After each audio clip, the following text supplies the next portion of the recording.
नमस्कार दोस्तों, हमारे संस्कार चैनल में आपका बहुत बहुत स्वागत है। आज हम आपके लिए फाल्गुन मास की अमावस्या की कथा लेकर आए हैं। फाल्गुन मास हमारे हिंदू कैलेंडर के हिसाब से साल का आखिरी महीना होता है। इसके पहले पखवाड़े में यानी कृष्ण पक्ष की अंतिम तिथि को अमावस के नाम से जाना जाता है। इस अमावस्या को फाल्गुनी अमावस्या या बड़ी अमावस्या के नाम से भी जानते हैं। यह अमावस्या सुख, सौभाग्य, संपत्ति प्राप्ति के लिए अति फलदायी मानी जाती है। घर परिवार की सुख, शांति, समृद्धि के लिए अमावस्या का व्रत रखा जाता है। इस दिन के स्नान दान का भी विशेष महत्व होता है। वैसे तो साल भर में 12 अमावस्या आती हैं, मगर कुछ अमावस्या खास तौर पर पितरों के श्राद्ध कर्म के लिए विशेष मानी जाती हैं। यह फाल्गुनी अमावस भी उन्हीं में से एक है। अगर आप दूसरी अमावस्याओं पर कुछ नहीं कर पाते हैं तो आप फाल्गुनी अमावस के दिन व्रत रखने के बाद श्राद्ध कर्म कर सकते हैं, जिससे आपके पितरों को शांति मिलेगी और आपको पितरों का आशीर्वाद मिलेगा और उनकी आत्मा शांत होकर मोक्ष को प्राप्त हो सकती है।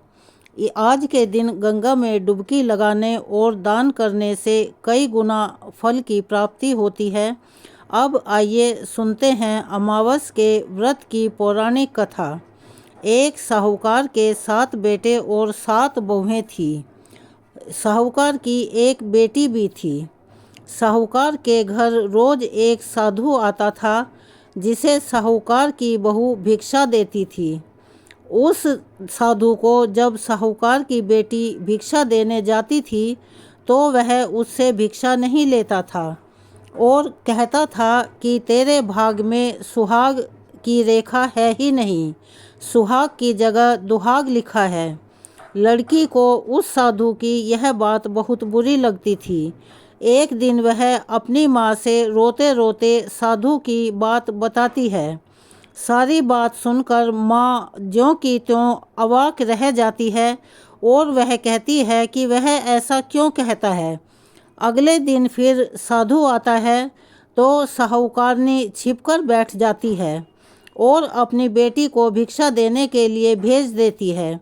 साधु उससे भिक्षा नहीं लेता और फिर वही बात दोहराता है, तेरे भाग्य में सुहाग की रेखा है ही नहीं, सुहाग की जगह दुहाग लिखा है। लड़की की माँ बाहर निकलकर आती है और साधु से कहती है, एक तो हम तुझे रोज भिक्षा देते हैं और तू हमें रोज श्राप देकर जाता है। साधु कहता है कि मैं श्राप नहीं देता, मैं जो बात सच है वही कह रहा हूँ। इसके भाग्य में जो लिखा है मैं वही सच आपको बता रहा हूँ। सारी बातें सुनने पर लड़की की माँ साधु से कहती है, जब आपको सारी बातें पता है तो आपको इससे बचने का उपाय भी पता होगा, हमें वह बताइए। साधु कहता है कि हाँ, मुझे पता है। 7 समंदर पार एक धोबन रहती है जिसका नाम सोना है। वह अमावस्या का व्रत करती है। अगर वह आकर इसे फल दे दे तब ही इसका दुहाग टल सकता है, अन्यथा विवाह के समय सांप के काटने से इसके पति की मृत्यु हो जाएगी। इतनी सारी बातें सुनकर माँ रोने लगती है और सोना धोबिन की तलाश में निकल गई। चलते चलते रास्ते में तेज धूप पड़ रही थी, जिससे बचने के लिए वह एक पीपल के वृक्ष के नीचे बैठ गई। उसी वृक्ष पर एक गरुड़ के बच्चे अपने घोंसले में थे। वहाँ एक सांप आया और गरुड़ के बच्चों को खाने के लिए झपटा, लेकिन साहूकारनी ने उस सांप को मारकर बच्चों की रक्षा की। कुछ देर के बाद गरुड़ी आई और सब जगह खून देखकर साहूकारनी को चोंच से मारने लगी। साहूकारनी बोली कि एक तो मैंने तेरे बच्चों को सांप से बचाया और तू मुझे ही मार रही है। सारी बातें जानने पर गरुड़ी बोली कि तूने मेरे बच्चों की रक्षा की है, इसीलिए आज जो तू मांगना चाहती है वह मांग। साहूकारनी गरुड़ी से कहती है कि मुझे 7 समंदर पार सोना धोबिन के यहाँ जाना है। अगर आप मुझ पर कृपया करो तो मुझे वहाँ छोड़ दो। गरुड़ी ने वैसा ही किया। साहूकारनी वहाँ पहुँच तो गई, लेकिन सोचने लगी कि मैं इसे कैसे मनाऊं। सोना धोबिन की भी 7 बहुएं थीं, लेकिन घर के काम को करने के लिए वे आपस में सदा ही लड़ती झगड़ती रहती थी। रात को जब सब सो जाते तो साहूकारनी आती और चुपके से सारा काम कर उजाला होने से पहले ही चली जाती।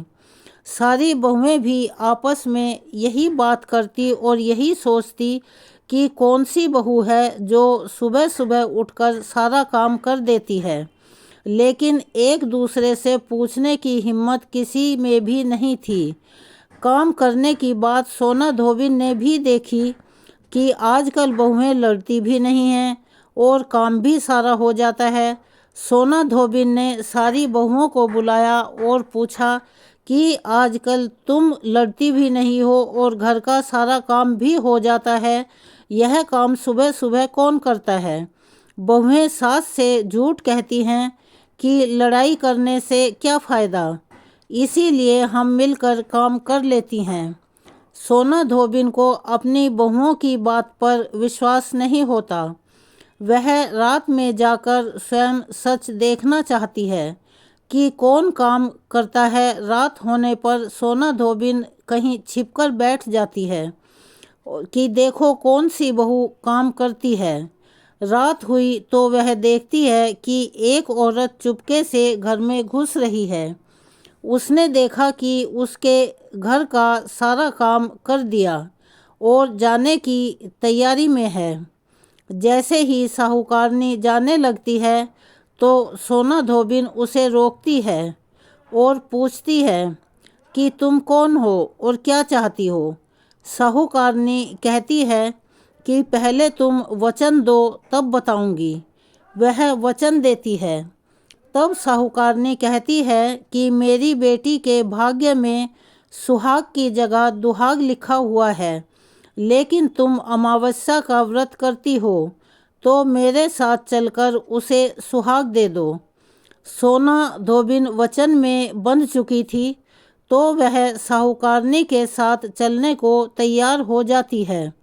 जाते हुए सोना धोबिन अपने बेटों व बहुओं से कहती है कि मैं इस औरत के साथ इसकी बेटी को सुहाग देने जा रही हूँ, लेकिन अगर मेरे पीछे से तुम्हारे पिताजी मर जाएं तो उन्हें तेल के कूपे में डालकर रख देना।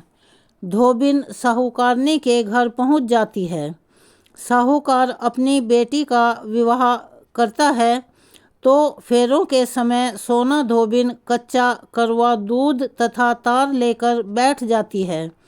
कुछ समय बाद सांप आया और दूल्हे को डसने लगा तो सोना धोबिन ने करवा आगे कर तार से सांप को बांध दिया और सांप मर गया। अब सोना धोबिन ने लड़की को सुहाग दिया और कहा कि जितने अमावस्या मैंने की है उन सभी का फल साहूकार की इस लड़की को मिलेगा। अब आगे जो अमावस्या मैं करूंगी उनका फल मेरे पति और बेटों को मिलेगा। सभी लोग अमावस्या की जय जयकार करने लगते हैं। सोना धोबिन अपने घर वापस जाने को तैयार हुई तो साहूकारनी ने कहा कि तुमने मेरे जमाई को जीवन दान दिया है, इसीलिए तुम जो चाहो वो मांग लो। सोना धोबिन बोली कि मुझे कुछ नहीं चाहिए और वह चली गई। रास्ते में चलते हुए फिर से अमावस्या आ गई। उसने पीपल के पेड़ के नीचे बैठकर कहानी कही, व्रत रखा और पीपल के पेड़ की 108 बार परिक्रमा की।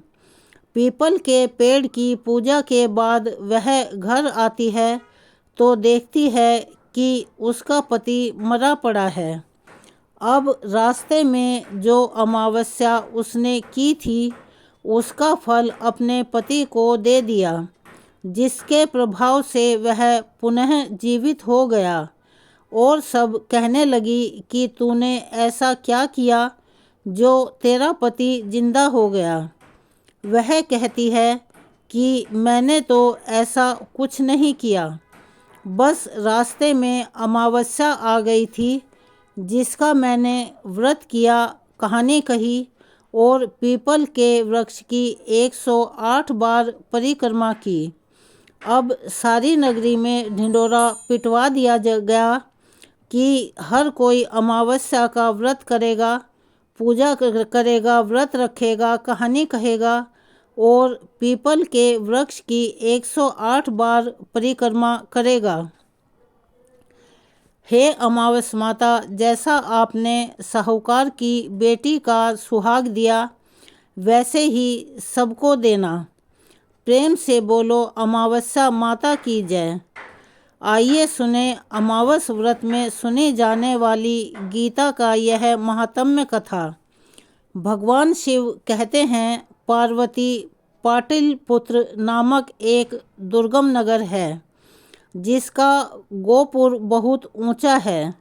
उस नगर में शंकुकर्ण नामक एक ब्राह्मण रहता था।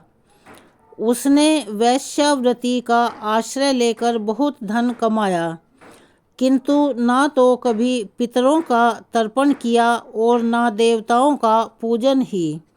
वह धन उपार्जन में तत्पर होकर राजाओं को ही भोज दिया करता था। एक समय की बात है, उस ब्राह्मण ने अपना चौथा विवाह करने के लिए पुत्रों और बंधुओं के साथ यात्रा की। मार्ग में आधी रात के समय जब वह सो रहा था, एक सर्प ने कहीं से आकर उसकी बाँह में काट लिया। उसके काटते ही ऐसी अवस्था हो गई कि मणि मंत्र और औषधियों से भी उसके शरीर की रक्षा असाध्य जान पड़ रही थी। तत्पश्चात कुछ ही क्षणों में उसके प्राण पखेरु उड़ गए। फिर बहुत समय के बाद वह प्रेत सर्प योनि में उत्पन्न हुआ। उसका मन धन की वासना में बंधा था। उसने पूर्व वृतांत को स्मरण करके सोचा, मैंने जी भर के बाहर करोड़ों की संख्या में अपना धन गाड़ रखा है, उसे इन पुत्रों को वंचित करके स्वयं ही उसकी रक्षा करूँगा। एक दिन सांप की योनि से पीड़ित होकर पिता ने स्वप्न में अपने पुत्रों के समक्ष आकर अपना मनोभाव बताया। तब उसके निरंकुश पुत्रों ने सवेरे उठकर बड़े विस्मय के साथ एक दूसरे से स्वप्न की बातें कहीं। उनमें से मझला पुत्र कुदाल हाथ में लेकर घर से निकला और जहाँ उसके पिता सर्प योनि करके रहते थे उस स्थान पर गया। यद्यपि उसे धन के स्थान का ठीक ठीक पता नहीं था, तो भी उसने चिन्हों से उसका ठीक निश्चय कर लिया और लोभ बुद्धि से वहां पहुंचकर बांबी खोदना आरंभ किया।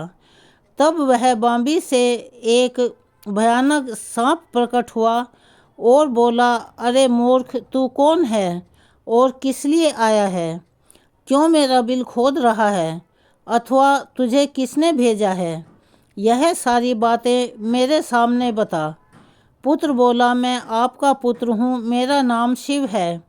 मैं रात्रि में देखे हुए स्वप्न से विस्मित होकर यहाँ का स्वर्ण लेने के लिए कौतूहल से आया हूँ। पुत्र की यह इच्छा और वाणी सुनकर वह सांप हंसता हुआ ऊंचे स्वर से इस प्रकार स्पष्ट वचन बोला, यदि तू मेरा पुत्र है तो मुझे शीघ्र ही बंधन से मुक्त करा दे। मैं पूर्व जन्म के गाड़े हुए धन के लिए ही सर्प योनि में उत्पन्न हुआ हूँ। पुत्र ने पूछा, पिताजी, आपकी मुक्ति कैसे होगी? इसका उपाय मुझे बताइए। मैं इस रात में सब लोगों को छोड़कर आपके पास आया हूँ।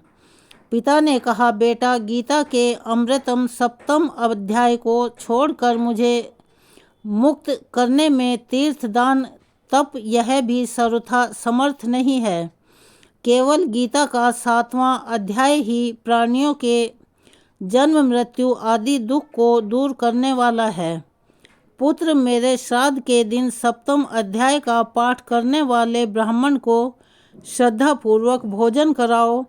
इससे निसंदेह मेरी मुक्ति हो जाएगी और वह अपनी शक्ति के अनुसार पूर्ण श्रद्धा के साथ वेद विद्या में प्रवीण अन्य ब्राह्मणों को भी भोजन कराना। सर्प योनि में पड़े हुए पिता के यह वचन सुनकर सभी पुत्रों ने उसकी आज्ञा के अनुसार तथा उससे भी अधिक किया। तब शंकुकर्ण ने अपने सर्प शरीर को त्याग कर दिव्य देह धारण की और सारा धन अपने पुत्रों के अधीन कर दिया। पिता ने करोड़ों की संख्या में जो धन बांट कर दिया था, उससे वे सदाचारी पुत्र बहुत प्रसन्न हुए। उनकी बुद्धि धर्म में लगी हुई थी, इसीलिए उन्होंने बावली, कुआं, तालाब, पोखर, यज्ञ तथा देव मंदिर के लिए उस धन का प्रयोग किया और गौशाला भी बनवाई। तत्पश्चात 7वें अध्याय का जप करते हुए उन्होंने मोक्ष प्राप्त किया। पार्वती, यह तुम्हें 7वें अध्याय का महात्म्य बताया गया है, जिसके सुनने मात्र से मानव सब तरह के पापों से मुक्त हो जाता है। तो प्रेम से बोलो, शंकर भगवान की जय हो। आइए सुनते हैं कर्म फल का सिद्धांत। एक साधु ने अपनी जीवन की कहानी सुनाई। साधु ने कहा, जब मैं गृहस्थ था तब मेरे दिन बहुत ही मुश्किल से बीत रहे थे। मेरे पास धन नहीं था। एक मित्र ने अपना धन लगाकर मुझे रुई का धंधा शुरू करवाया और उसमें मुझे अपना हिस्सेदार बनाया। हम रुई खरीदकर उसको इकट्ठा करते थे और उसे बेच देते थे। इस धंधे में हमें अच्छी बचत होने लगी थी।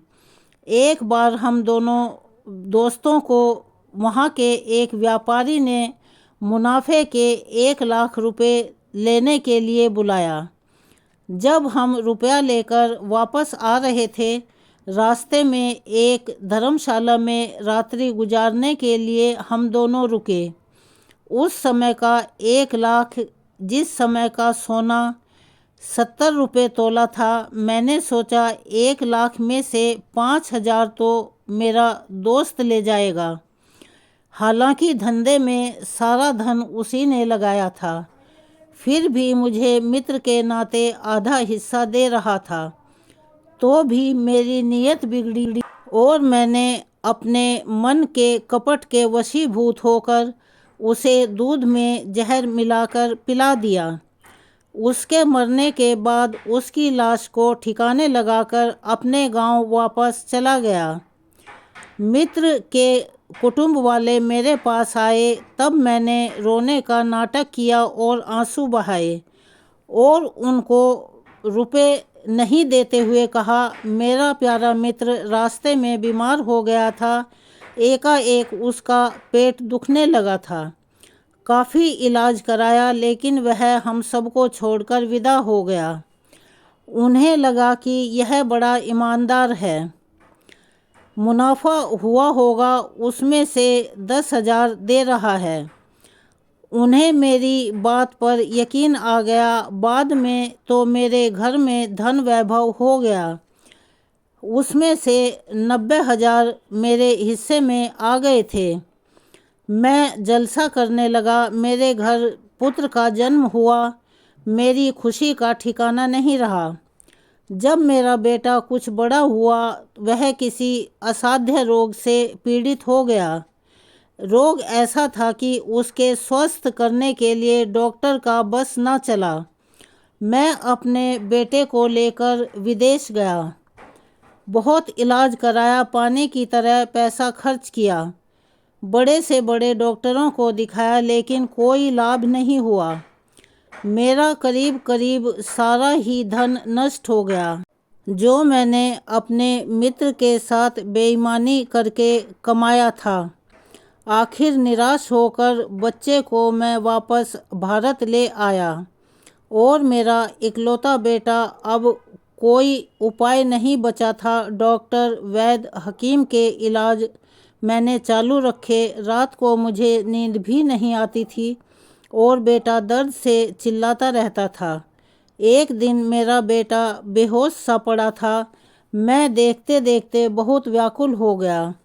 वह बेचैन होकर उससे पूछा, बेटा तू क्यों दिनों दिन इतना कमज़ोर होता चला जा रहा है? मैं तेरे लिए क्या करूं?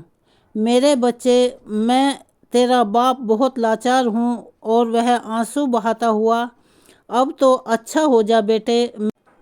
जब मैंने उसे आवाज़ देकर पुकारा तो वह यकायक हंसने लगा।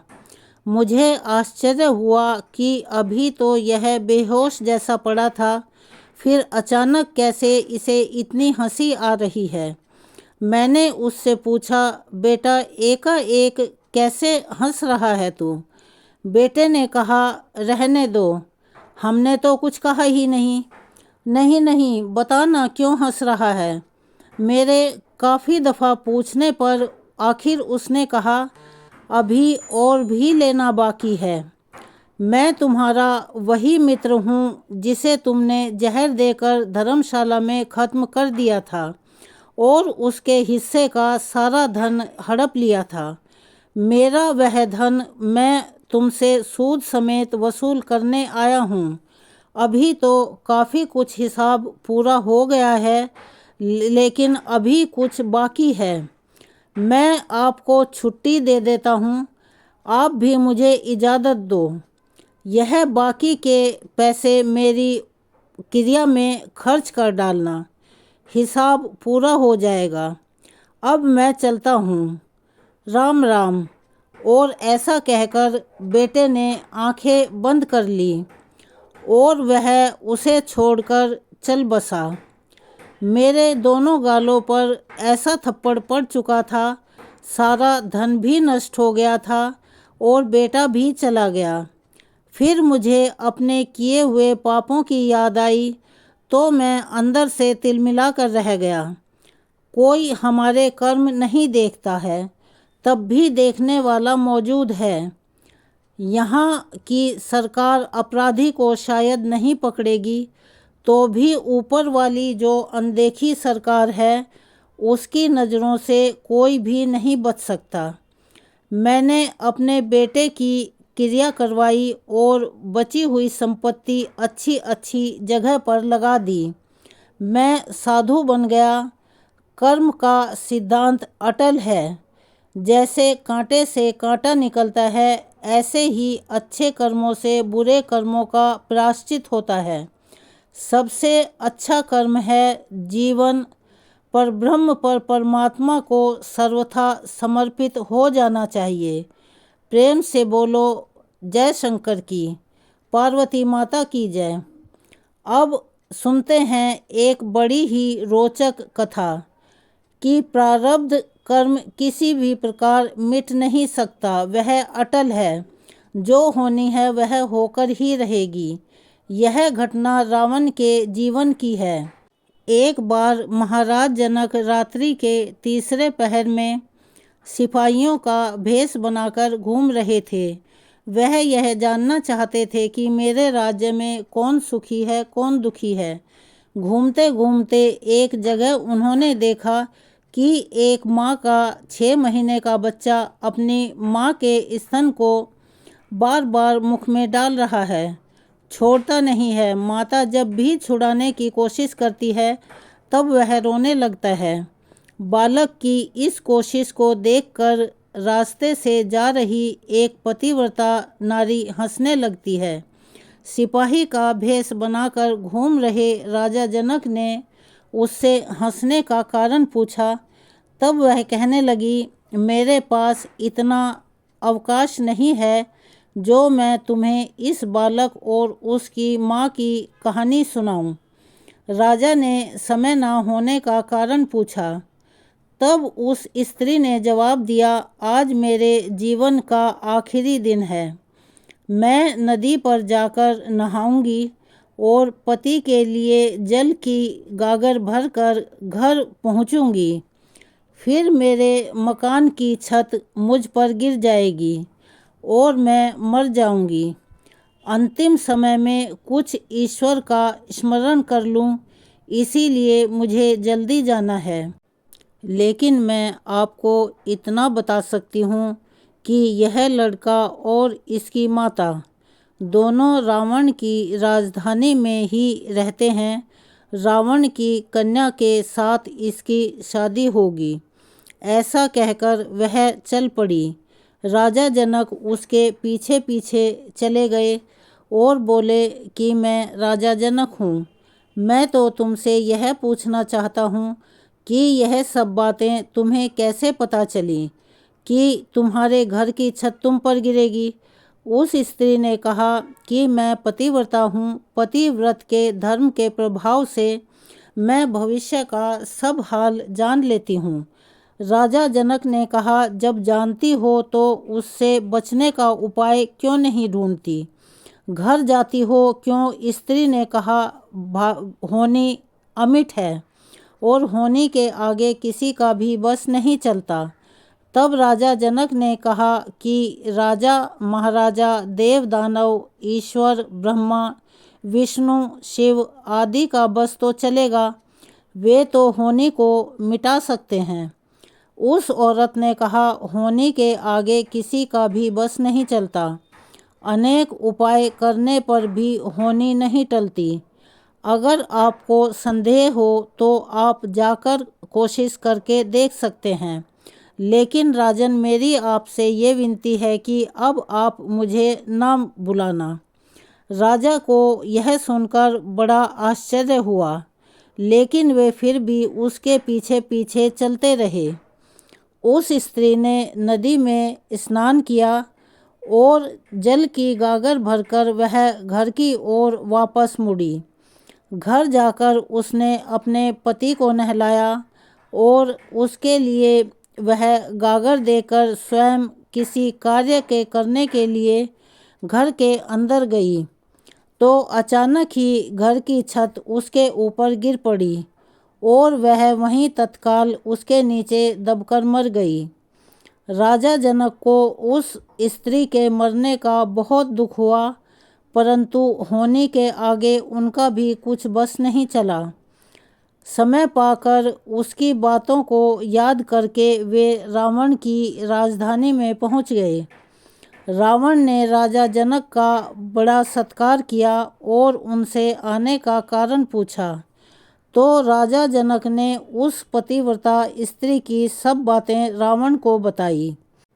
रावण ने सब ज्योतिषगण, देवगण, ऋषिगण, ब्रह्मा जी तथा शिव और पार्वती को भी बुलवाया और सबसे हाथ जोड़कर विनम्रता पूर्वक प्रार्थना की कि इस होनी को मिटाने का कोई उपाय बताएं। तब सबने जवाब दिया कि कर्म की रेखा बदलने में हम सक्षम नहीं हैं। हो सकता है कभी सूर्य भगवान पूर्व को छोड़कर पश्चिम से उदय हो जाएं, अग्नि शीतल हो जाए, मेरु पर्वत भी गिर जाए, पत्थर पर फूल पैदा हो जाएं, किंतु होनी नहीं मिट सकती। उसका अर्थ यह है कि कर्म का लिखा कभी नहीं बदल सकता। कर्म रेखा ज्यों की त्यों रहती है। यह सब सुनकर रावण को बहुत ज़्यादा क्रोध आया और उसने निश्चय किया कि जब उसकी लड़की जन्मेगी तो मैं कर्म रेखा लिखने वाली विधाता को साथ लड़ाई करूँगा।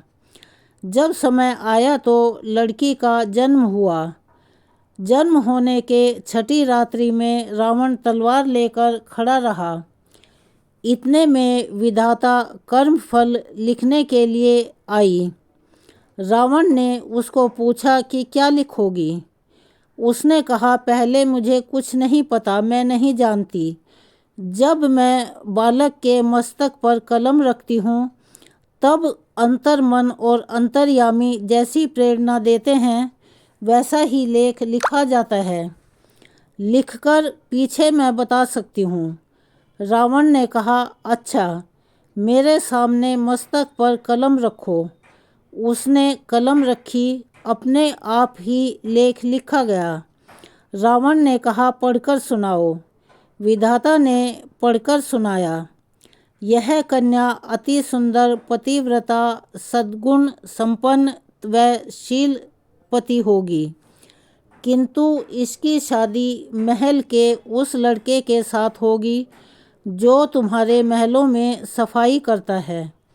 रावण को यह सुनकर बड़ा क्रोध आया, परंतु कर्मफल अमिट है, ऐसा विधाता ने उसे समझाया और शांत किया। विधाता के चले जाने के बाद रावण को फिर से यह सब बातें सोचकर क्रोध में आग बबूला हो गया। उसने उस लड़के को मंगवाया जो कि 6 महीने का था।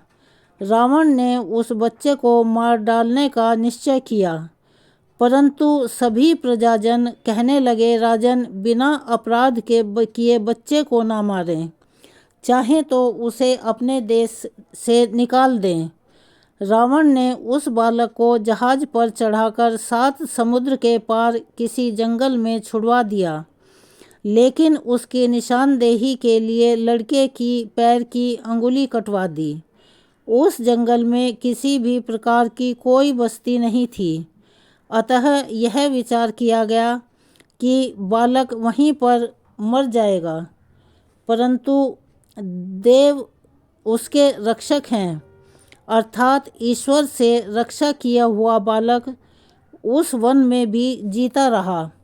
रावण ने जिस बालक को वन में छुड़वाया था, वह बालक 3 दिन तक भूखा रहा और अपने हाथ का अंगूठा चूसता रहा।